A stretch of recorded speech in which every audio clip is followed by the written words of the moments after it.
while I was coming, if you didn't know Jibrin Babandache, the DG of VON, you would think he was actually a retired general himself. Let me say this, and I must thank General Buratai for that. Himself, I would say General, DG Babandache, and Mohammed Abubakar of the NTA, Abdul Qadir.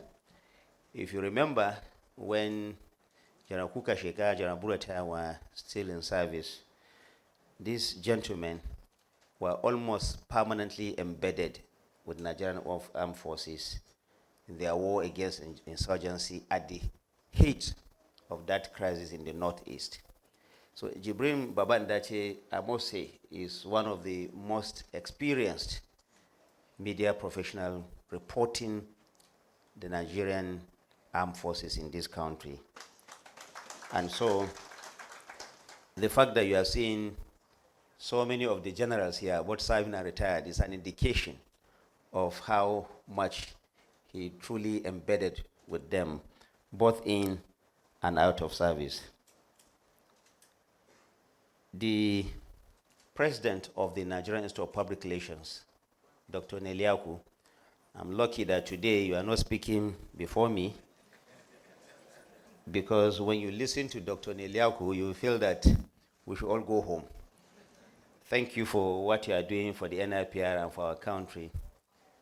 The co-marshal of the Federal Road Service Corps, DGs of the parastatals under the Federal Ministry of Information and National Orientation. I'm seeing DG NOA, Nigerian Press Council,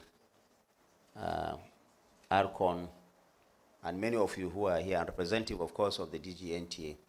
And I'm also seeing analyst Kabir Garba, Dr. Kabir Adamu is here. I'm seeing one of Jibrin's also old friends, Alan Ame Balarebe Said. It's difficult to recognize everyone here, but thank you for coming and thank you for recognizing. General Kuka Sheka, thank you for what you have also done and still doing for our country. Jibrin, when this idea was muted and you came to me and said the VON platform for this year is going to focus on this subject matter, I remember I asked you whether members of the armed forces have been invited, and you said they will all be there, sir. And I can see that they're all here.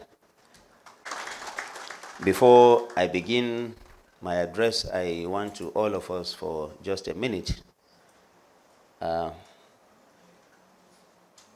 pray for our countrymen that have died in the recent flood and those who are also involved in the ghastly accident that claimed the lives of about 22 people from Kano. Can we please just rise up for a minute to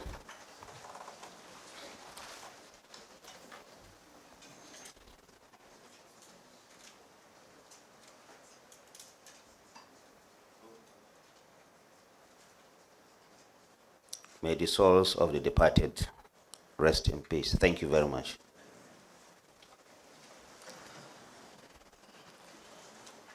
I bring you warm greetings from the Federal Ministry of Information and National Orientation, and I welcome all of you most sincerely to this very important national dialogue, which I consider an important milestone in our collective effort to build a very peaceful, more secure, and more united Nigeria.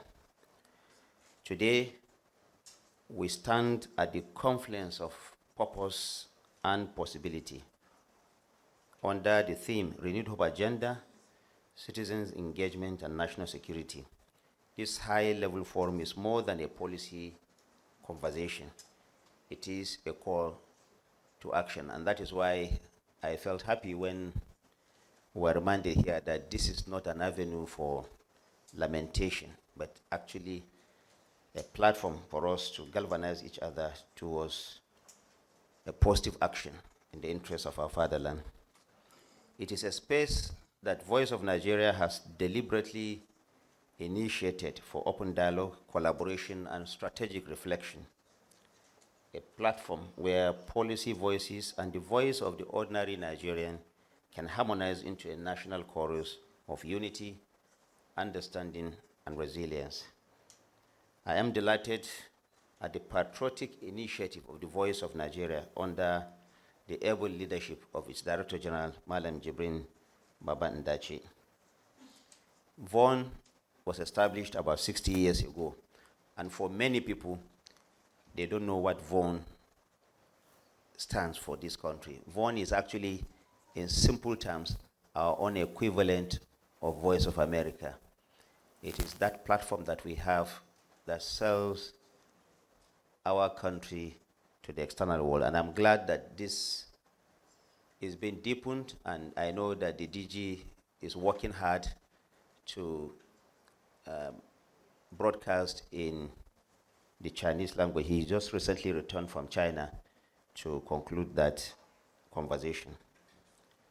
In a world increasingly defined by disinformation, polarization, and digital fragmentation, VON is embracing a renewed mandate to amplify the Nigerian voice by localizing global content and bringing the world closer to our people in a language that resonates locally within their shared global experiences.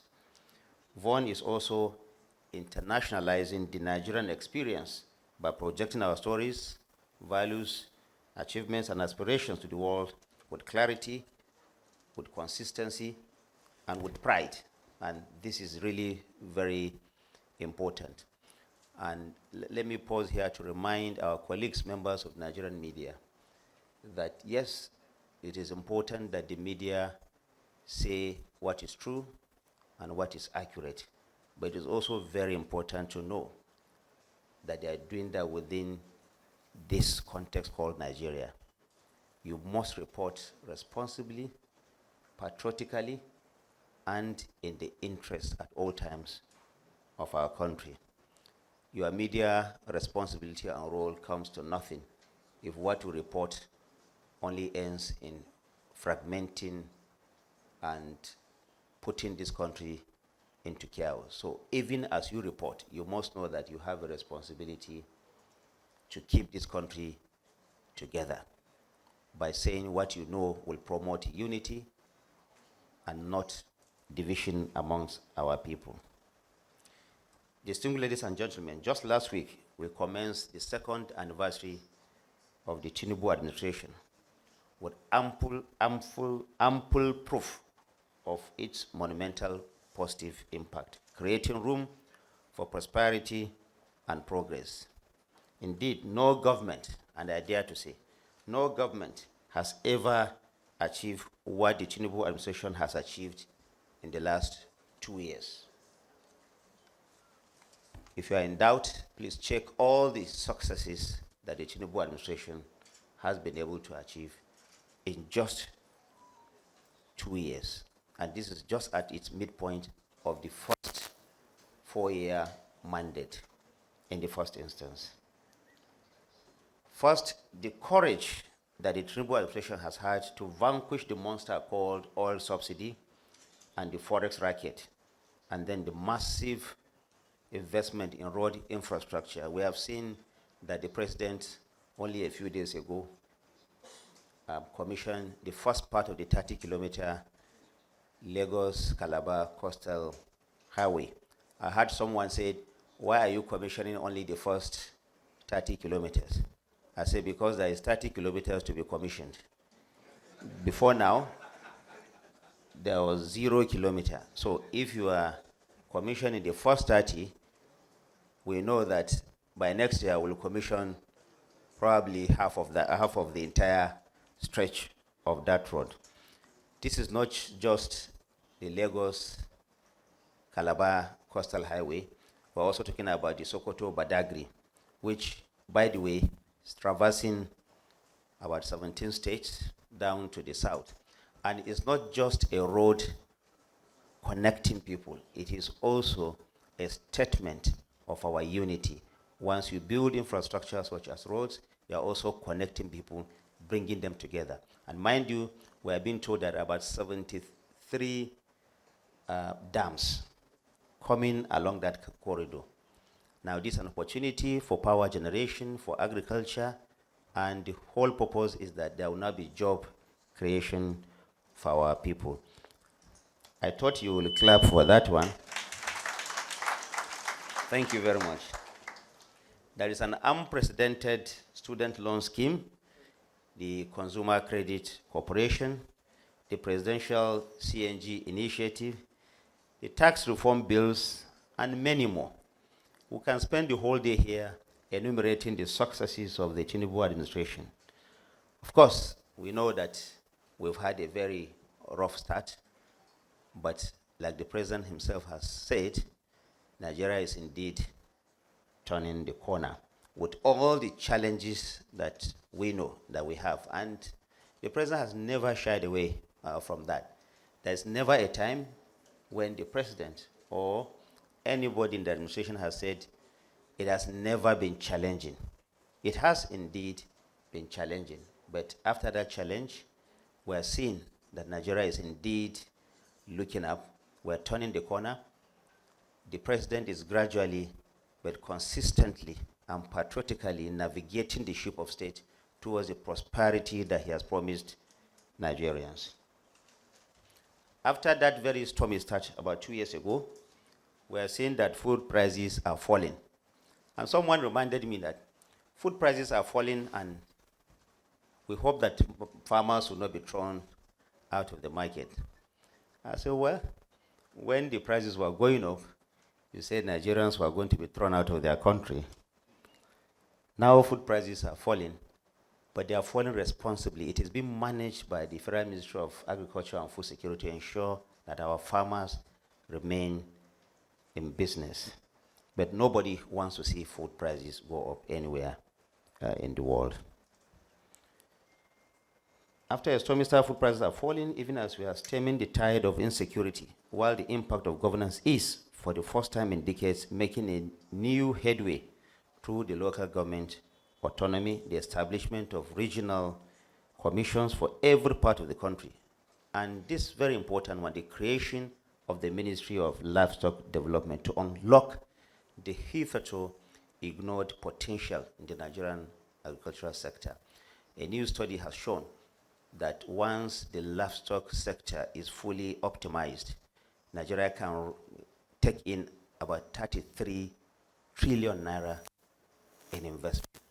Now, mind you, I didn't say that because the ministry is created, you have 33 trillion sitting down there. I say there is that potential of 33 trillion naira to be brought into the economy. And for those who are saying security has not improved, I think it has. Yes, we have challenges. We are seeing new challenges coming up, especially in the northeast and in the northwestern part of the country. But I know that only a few years ago, it is almost impossible for you to just take your car and begin to travel between Abuja and Kaduna. Almost impossible. Now, nobody asks questions again. You just take your car. You just go to any motor park now.